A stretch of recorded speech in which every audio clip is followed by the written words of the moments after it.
Paul, I think when this early signing period was put into place, you were a fan of it. Yep. It sounds like some people are not a fan of it anymore, and it could be going back to just the one in February. Where do you stand on this early signing period? Yeah, I think, for a lot of, I think the first thing you should probably look at is, how does it impact the prospects that end up signing?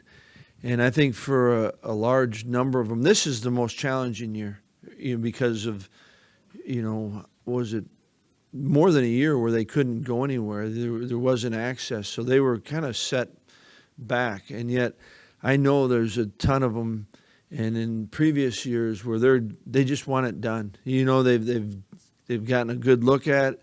They know where they want to be, and so I still am in favor of having an early signing period. And I think certainly, other rules, other things come into play that affect it, and so there's going to be discussion.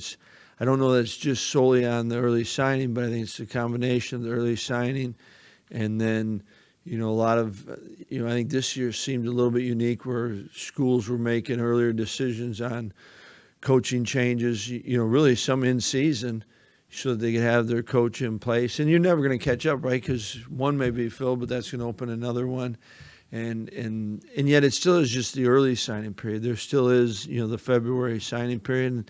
And then obviously the transfer portal has changed things. But I think to just scrap the early signing, there's still a lot of guys that go through a traditional recruiting kind of timeline.